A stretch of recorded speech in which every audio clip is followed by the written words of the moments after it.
Hello, എല്ലാവർക്കും happy Vishu. അപ്പോൾ എല്ലാവരും എന്നോട് ചോദിക്കാറുണ്ട്, നിങ്ങളൊരു ക്രിസ്ത്യാനിയല്ലേ, പിന്നെ എന്തിനാണ് നിങ്ങൾ ഈ കണിയൊക്കെ വെച്ച് വിഷുവൊക്കെ ആഘോഷിക്കുന്നത്? പക്ഷേ ഞാൻ എൻ്റെ കുട്ടിക്കാലം മുതലേ എൻ്റെ ഫ്രണ്ട്സൊക്കെ ഹിന്ദുസായിരുന്നു. അവരൊക്കെ വിഷു ആഘോഷിക്കാറുണ്ട്. നമ്മളെ അവിടെ വിളിച്ച് സദ്യയൊക്കെ തരാറുണ്ട്. അപ്പോൾ അതുപോലെ തന്നെ നമ്മളും നമ്മുടെ ഈസ്റ്ററും ഏകദേശം ഒരേ സമയമാണല്ലോ, ഈസ്റ്ററിനൊക്കെ വിളിച്ച് നമ്മളവർക്ക് ലഞ്ചൊക്കെ കൊടുക്കാറുണ്ട്. അപ്പോൾ അങ്ങനെ നമ്മൾ വളരെ സന്തോഷമായിട്ടൊക്കെ പോകും. അങ്ങനെയാണ് വിഭവസമൃദ്ധമായ സദ്യകളൊക്കെ നമ്മൾ കഴിക്കുന്നത്. അത് മാത്രമല്ല, ഞാൻ എപ്പോഴും എല്ലാ വിശേഷങ്ങളും, അത് ഹിന്ദു, മുസ്ലിം, ക്രിസ്ത്യൻ ഏത് വിഭാഗത്തിൽപ്പെട്ടാണെങ്കിലും ഞാനത് ആഘോഷിക്കാറുണ്ട്. ആഘോഷിക്കാൻ ഇൻ ദ സെൻസ് അത് അതിൻ്റേതായ രീതിയിൽ ആഹാരം ഉണ്ടാക്കുകയും അതുപോലെയൊക്കെ ചെയ്യാറുണ്ട്. പിന്നെ ക്രിസ്ത്യൻസിൻ്റെ ഇതാകുമ്പോൾ നമ്മൾ കുറച്ചുകൂടെ കൂടുതൽ നന്നായിട്ട് ചെയ്യും. കാരണം നമ്മൾ ഓരോ സ്ഥലത്ത് താമസിക്കുമ്പോൾ നമ്മുടെ അയൽപക്കത്തുള്ളവർ മുസ്ലിംസ് ആകാം, അല്ലെങ്കിൽ ഹിന്ദുസ് ആകാം. അപ്പോൾ അവരൊക്കെ നമുക്ക് അവരുടെ വിശേഷ സമയത്ത് നമുക്ക് അവരുടെ ഫുഡൊക്കെ നമുക്ക് ഷെയർ ചെയ്യാറുണ്ട്. അതുപോലെ നമ്മുടെ വിശേഷ സമയത്ത് നമ്മളും അതുപോലെ ഷെയർ ചെയ്യാറുണ്ട്. പിന്നെ നമ്മുടെ ഫ്രണ്ട്സൊക്കെ, കൂട്ടുകാരെല്ലാം തന്നെ പല വിഭാഗത്തിൽ വേണമെങ്കിലും അവരുടെ എല്ലാ ഇതിനെക്കുറിച്ചും പൂജകളെക്കുറിച്ചും അല്ലെങ്കിൽ മറ്റു മത ഇതായിട്ടുള്ള സംബന്ധമായ കാര്യങ്ങളെക്കുറിച്ചൊക്കെ നമ്മളോട് വിവരിക്കാറുണ്ട്. അപ്പം അങ്ങനെ നമ്മൾ കർണാടകത്തിൽ വന്നപ്പോഴാണെങ്കിലും എല്ലാവിധ ആഘോഷങ്ങളും നമ്മൾ ആഘോഷിക്കാറുണ്ട്. അതായത് ഹോളി അങ്ങനെ ആഘോഷിക്കാറില്ല, എന്നാലും മറ്റുള്ള കാര്യങ്ങളൊക്കെ നമ്മൾ ആഘോഷിക്കാറുണ്ട്. അവിടുത്തെ സ്വീറ്റ്സൊക്കെ ഉണ്ടാക്കി ദീപാവലിയൊക്കെ ആഘോഷിക്കാറുണ്ട്. അങ്ങനെയൊക്കെ ചെയ്യാറുണ്ട്. അപ്പം നമ്മൾ ഇപ്രാവശ്യമല്ല, കുറച്ച് നാളായിട്ടൊക്കെ അങ്ങനെ പൂജയൊക്കെ വെക്കുന്നുണ്ട്. ഈ ഇരിക്കുന്ന കൃഷ്ണനാണെങ്കിൽ ഞാൻ സ്വന്തമായിട്ട് ഗ്ലാസ് പെയിൻറ്റിങ് ചെയ്തുണ്ടാക്കി കൃഷ്ണനാണ്. അപ്പം ഏതായാലും കൃഷ്ണനോട് ഇരിപ്പുണ്ട്, എന്നാൽ പിന്നെ കൃഷ്ണനൊരു കണി വെക്കണമല്ലോ.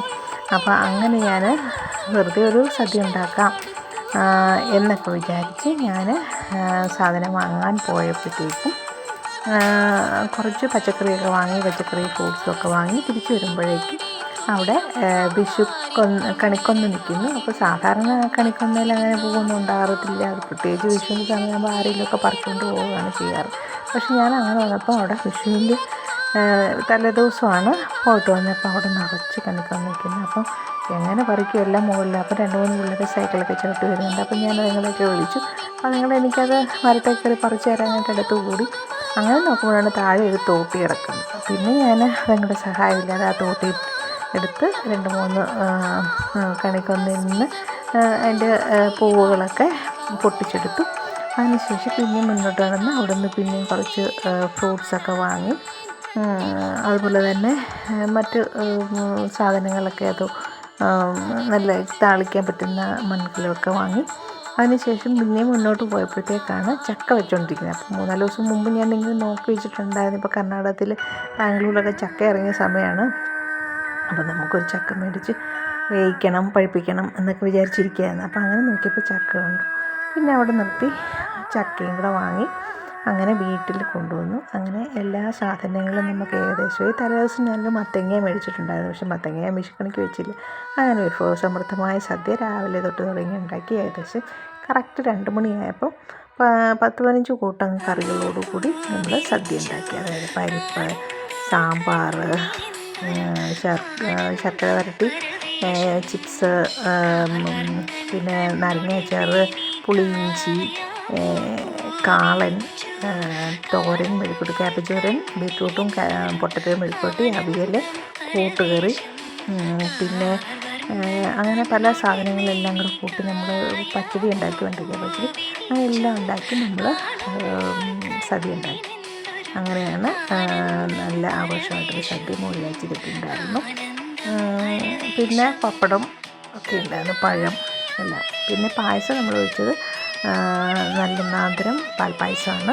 അതും രാവിലെ തന്നെ ഞാൻ ഉണ്ടാക്കി. അങ്ങനെ ഓരോന്നും സിസ്റ്റമാറ്റിക്കായിട്ട് ഉണ്ടാക്കി എല്ലാം ശരിയാക്കി വന്നപ്പോഴത്തേക്കും കറക്റ്റ് സമയം 2 മണിയായപ്പോഴത്തേക്കും നമ്മൾ ഉണ്ട്. അതാണ് നമ്മുടെ വിഷുവിനുള്ള സദ്യ. പ്രത്യേകിച്ച് വളരെ നന്നായിരുന്നു സദ്യ. അങ്ങനെ 2 ദിവസത്തേക്കുള്ള സദ്യ കറക്റ്റായിട്ട് റെഡിയായി.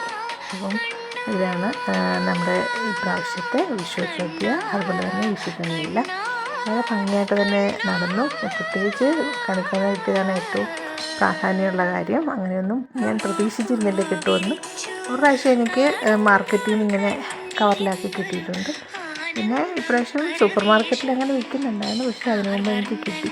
പിന്നീട് ഞാൻ സൂപ്പർ മാർക്കറ്റിൽ നിന്ന് വേറെ കുറച്ച് സാധനങ്ങൾ വാങ്ങി. അപ്പോഴേക്കും എനിക്ക് എല്ലാവിധ സാധനങ്ങളും കിട്ടി. അങ്ങനെ നമ്മൾ ഇപ്രാവശ്യത്തെ 2026 വിഷു നല്ല ഗംഭീരമായിട്ട് വിഷുക്കണി വെച്ച് സദ്യ ഉണ്ടാക്കി ആഘോഷിച്ചു. അപ്പം എല്ലാവരും നന്നായിട്ട് തന്നെ വിഷുക്കണി വെച്ച് സദ്യയൊക്കെ ഉണ്ടാക്കി വിഷു ആഘോഷിച്ചെന്ന് വിചാരിക്കുന്നു.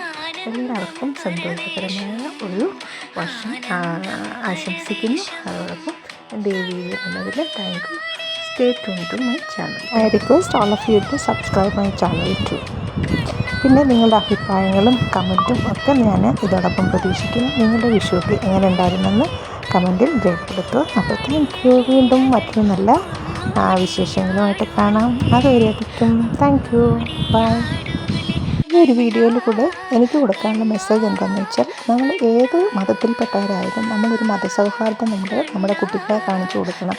അതെല്ലാ വിശേഷ ദിവസങ്ങളും ഏത് മതക്കാരുടെ ആയാലും നമ്മളത് സെലിബ്രേറ്റ് ചെയ്ത് കാണിച്ചു കൊടുക്കുമ്പോഴാണ് അവർക്കും അതിനോടൊരു താല്പര്യവും ഒക്കെ ഉണ്ടാകുന്നത്, ഇഷ്ടമൊക്കെ ഉണ്ടാകുന്നത്. അപ്പോൾ അതൊരു നല്ലൊരു പാഠമാണ് നമ്മുടെ കുട്ടികളെ കാണിച്ചു കൊടുക്കേണ്ടത്. എല്ലാവരുടെയും അഭിപ്രായങ്ങളും നിർദ്ദേശങ്ങളും ഇതോടൊപ്പം ക്ഷണിക്കുന്നു. Thank you.